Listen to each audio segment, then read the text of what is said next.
DRPLA is a very painful disease that causes brain atrophy.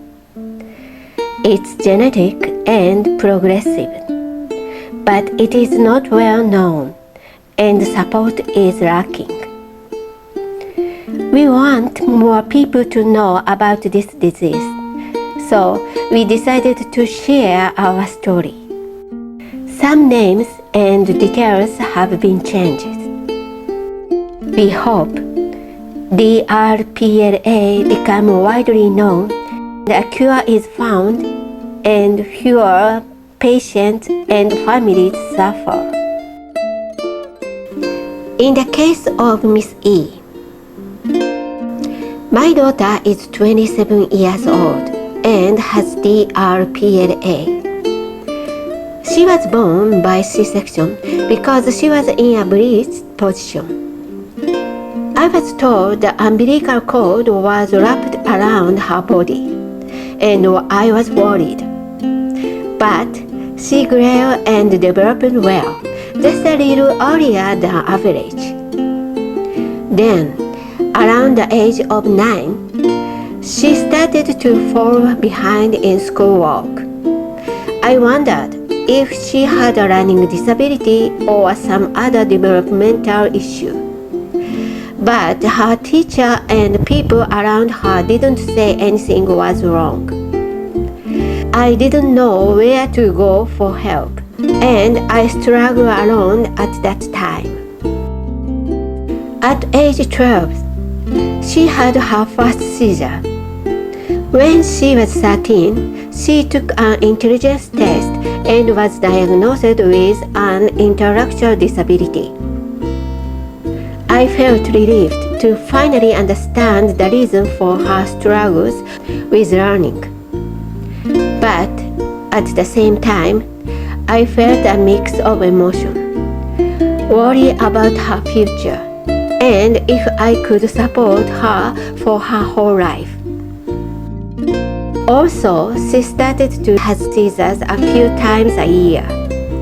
Each time, the seizures would stop quickly. So I told myself, it will be okay again this time. But part of me was always scared. What if it doesn't stop this time? What if she dies? The types and dose of her medicine kept increasing. When she was just under 20, she began to lose balance. We were told it was a side effect of the seizure medicine.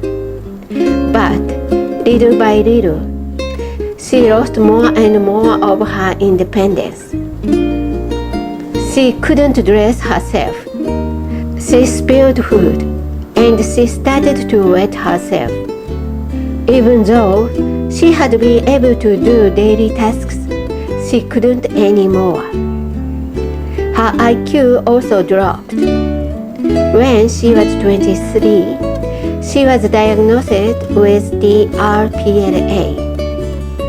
After she became an adult, I had been learning about how to support her after I passed away. But when I heard the name of the disease, I strangely felt a bit of relief. Now, I can care for her until the end. I don't have to worry about what happens after I'm gone. But even though DRPLA is a genetic disease, no one else in our family has it. So we still don't know whether it comes from me or my husband. One of us may get sick in the future, and that's still a worry. I cried when she had seizures. I cried when she was diagnosed with an intellectual disability. And now I know that everything was because of this disease called DRPLA, and it's painful. 4 years after her diagnosis, she now needs help with everything in daily life. She cannot walk anymore and use a wheelchair. She has had aspiration pneumonia twice, and it's getting harder for her to eat by mouth. She doesn't speak much now, and her words are hard to understand. It's difficult to communicate with her.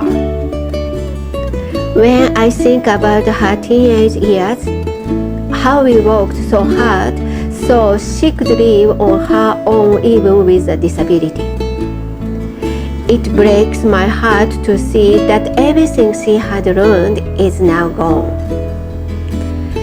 It's so sad. I don't know what to do with this feeling.